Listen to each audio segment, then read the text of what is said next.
ஓம் சாந்தி. Murali date 1-3-2024. காலை Murali pop தாதா, மதுபன். பாபா கூறுகின்றார், இனிமையான குழந்தைகளே, அழியாத ஞான ரத்தினங்கள் உங்களை ராஜாவாக ஆக்குகிறது. இது எல்லையற்ற பள்ளிக்கூடம். நீங்கள் படிக்கவும் படிப்பிக்கவும் வேண்டும். ஞான ரத்தினங்களால் புத்தி என்ற பையை நிரப்பிக்கொள்ள வேண்டும். கேள்வி: எந்த குழந்தைகள் அனைவருக்கும் பிரியமானவர்களாக இருக்கிறார்கள்? உயர்ந்த பதவிக்கு எந்த முயற்சி அவசியமானதாக இருக்கிறது? பதில்: எந்த குழந்தைகள் தன்னுடைய பையை நிரப்பி அனைவருக்கும் தானம் செய்கிறார்களோ அவர்களே அனைவருக்கும் பிரியமானவர்களாக இருக்கிறார்கள். உயர்ந்த பதவிக்கு பலருடைய ஆசீர்வாதம் தேவை. இதில் செல்வத்திற்கான எந்த விஷயமும் இல்லை. ஆனால் ஞான செல்வத்தின் மூலம் பலருக்கும் நன்மை செய்து கொண்டே இருங்கள். நற்குணம் உள்ள யோகி குழந்தைகள்தான் பாபாவின் பெயரை வெளிப்படுத்துகிறார்கள். ஓம் சாந்தி. ஆன்மீக தந்தை வந்து ஆன்மீக குழந்தைகளுக்கு புரிய வைக்கின்றார். நாம் இப்போது வீடு திரும்ப வேண்டும் என்று குழந்தைகள் தெரிந்திருக்கின்றனர். முன்பு முற்றிலும் அறியாதவர்களாக இருந்தனர். பாபா குழந்தைகளுக்கு புரிய வைக்கிறார். இவர் புரிய வைப்பதும் கூட நாடகப்படி இப்போதுதான் சரியாக தெரிந்து கொள்ள முடிகிறது. வேறு யாரும் புரிய வைக்க முடியாது. இப்போது நாம் திரும்பி செல்ல வேண்டும். தூய்மையற்றவர்கள் யாரும் திரும்பி செல்ல முடியாது. இந்த ஞானம் கூட இந்த சமயத்தில்தான் கிடைக்கிறது. அதுவும் ஒரு பாபா தான் கொடுக்கின்றார். நாம் திரும்பி செல்ல வேண்டும் என்பதை முதலில் நினைவு செய்ய வேண்டும். எதுவும் தெரியாமல் இருந்தார்கள். ஆகவே பாபாவை அழைக்கிறார்கள். திடீரென்று நேரம் வந்தது. பாபாவும் வந்துவிட்டார். இப்போது புதிய புதிய விஷயங்களை புரிய வைத்துக் கொண்டே இருக்கின்றார். இப்போது நாம் திரும்பி செல்ல வேண்டும் என்று குழந்தைகள் தெரிந்திருக்கிறார்கள். ஆகவே தூய்மையற்ற நிலையிலிருந்து தூய்மையாக ஆக வேண்டும். இல்லையென்றால் தண்டனை அனுபவிக்க வேண்டியிருக்கும். மேலும் பதவியும் குறைந்துவிடும். எவ்வளவு வித்தியாசம் இருக்கிறது! எப்படி இங்கே ராஜா மற்றும் ஏழை இருக்கின்றனரோ அதை போல, அதேபோல் அங்கே ராஜா மற்றும் ஏழை ஆகின்றார்கள். அனைத்தும் முயற்சியில்தான் ஆதாரப்பட்டிருக்கிறது. நீங்களே தூய்மையற்றவர்களாக இருந்தீர்கள். ஆகையினால்தான் அழைத்தீர்கள். இதை கூட இப்போது உங்களுக்கு புரிய வைக்கின்றேன். அஞ்ஞான காலத்தில் இவை புத்தியில் இருப்பதில்லை. தமோ பிரதானமாக ஆகியுள்ள ஆத்மாவை சத்தோ பிரதானமாக்க வேண்டும் என்று பாபா கூறுகின்றார். எப்படி சத்தோ பிரதானம் ஆவது? இதை கூட ஏணிப்படியில் புரிய வைக்கப்பட்டுள்ளது. இதன் கூடவே தெய்வீக குணங்களையும் தாரணை செய்ய வேண்டும். இது எல்லையற்ற பள்ளிக்கூடமாகும். பள்ளிக்கூடத்தில் கூட நல்லது, மிக நல்லது, மிக மிக நல்லது என்று ரெஜிஸ்டர் வைக்கிறார்கள். யார் சேவாதாரி குழந்தைகளோ அவர்கள் மிகவும் இனிமையானவர்களாக இருக்கிறார்கள். அவர்களுடைய ரெஜிஸ்டர் நன்றாக இருக்கிறது. ரெஜிஸ்டர் சரியாக இல்லை என்றால் அவர்கள் முன்னேறுவதில்லை. அனைத்தும் படிப்பு, நினைவு மற்றும் தெய்வீக குணங்களின் ஆதாரமாக இருக்கிறது. எல்லையற்ற தந்தை நமக்கு கற்பிக்கின்றார் என்று குழந்தைகள் தெரிந்திருக்கிறார்கள். முதலில் நாம் சூத்திர வர்ணத்தவர்களாக இருந்தோம். இப்போது பிராமண வர்ணத்தவர்களாக இருக்கின்றோம். பிரஜாபிதா பிரம்மாவின் குழந்தைகளாகிய நாம் பிராமணர்களாக இருக்கின்றோம் என்பது நிறைய பேருக்கு மறந்து விடுகிறது.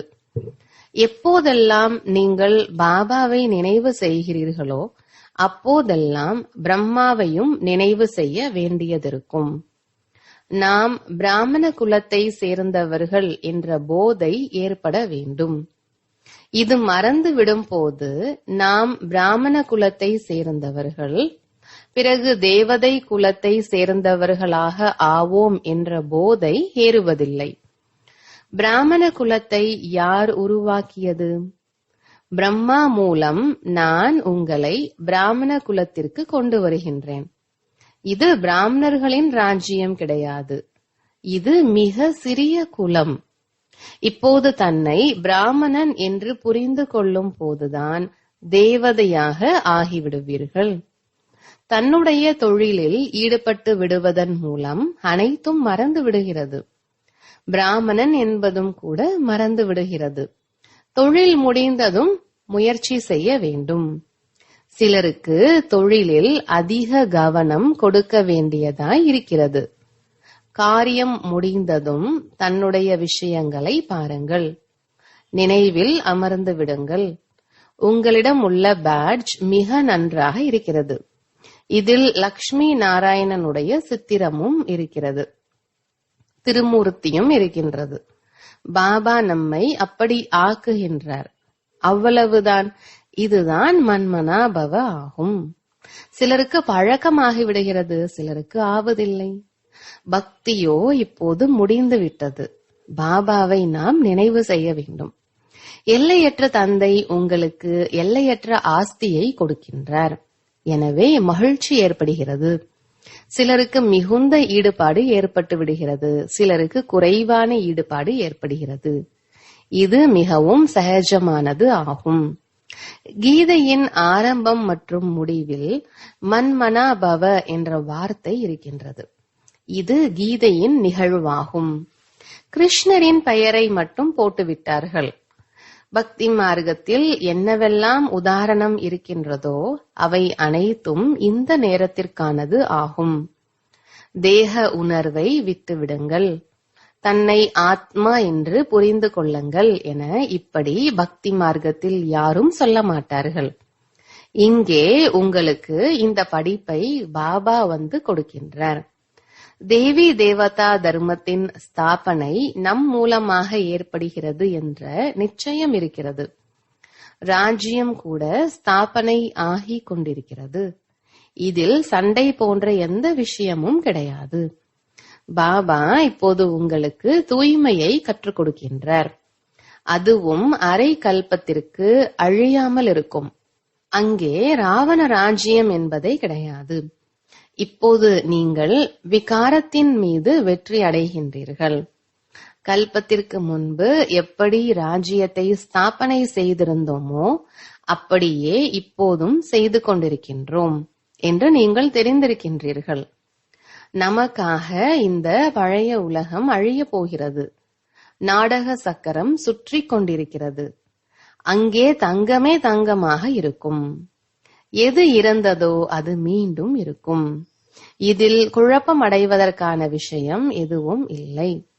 மாயா மச்சிந்திராவின் விளையாட்டை காட்டுகிறார்கள். தியானத்தில், அதாவது காட்சியில், தங்கத்தினால் ஆன கற்களை பார்த்தார்கள்.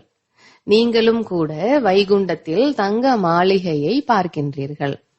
அங்கேயுள்ள பொருட்களை நீங்கள் இங்கே கொண்டு வர முடியாது. இது சாட்சாத்காரமாகும்.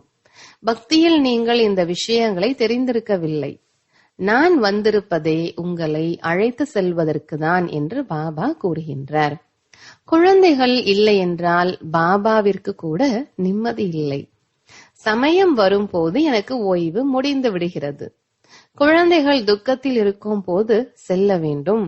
குழந்தைகள் மிகவும் துக்கத்தில் இருக்கிறார்கள், அழைக்கிறார்கள். பாபாவிற்கு இரக்கம் வருகிறது. போதும், இப்போது நான் செல்ல வேண்டும். இவ்வாறு நாடகத்தில் சமயம் வரும்போதுதான் செல்ல வேண்டும் என்ற சிந்தனை வருகிறது.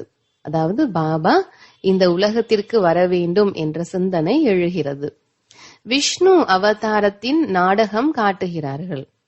ஆனால் விஷ்ணுவின் அவதாரம் நிகழ்வதில்லை. நாளுக்கு நாள் மனிதர்களின் புத்தி மந்தமாகிக் கொண்டே செல்கிறது. எதுவும் புரிவதில்லை. ஆத்மா தூய்மையற்றதாக ஆகிவிட்டது. இப்போது பாபா கூறுகின்றார், குழந்தைகளே, தூய்மை அடைந்தீர்கள் என்றால் ராமராஜ்யம் ஏற்படும். ராமரை பற்றி தெரிந்திருக்கவே இல்லை. சிவனிற்கு பூஜை செய்கிறார்கள். அவரை ராமன் என்று சொல்ல மாட்டார்கள். ஷிவ் பாபா என்று சொல்வதுதானே அழகாக இருக்கிறது. பக்தியில் எந்த ரசமும் இல்லை. இப்போது உங்களுக்கு சுவை கிடைக்கிறது. பாபா அவரே கூறுகின்றார், இனிமையான குழந்தைகளே, நான் உங்களை அழைத்து செல்ல வந்திருக்கின்றேன். பிறகு உங்களுடைய ஆத்மா அங்கிருந்து தானாகவே சுகதாமத்திற்கு சென்றுவிடும். அங்கே உங்களுக்கு துணைவனாக ஆக மாட்டேன். தங்களுடைய நிலையின்படி உங்களுடைய ஆத்மா சென்று மற்றொரு ஷரீரத்தில் கர்ப்பத்தில் பிரவேசமாகும். கடலில் ஆளிலையில் கிருஷ்ணர் வந்தார் என்று காட்டுகிறார்கள். கடலின் விஷயமே இல்லை. கர்ப்பத்தில் மிகவும் சுகமாக இருக்கின்றார். நான் கர்ப்பத்தில் வருவதில்லை என்று பாபா கூறுகின்றார். நான் பிரவேசம் ஆகின்றேன். நான் குழந்தையாக ஆவதில்லை.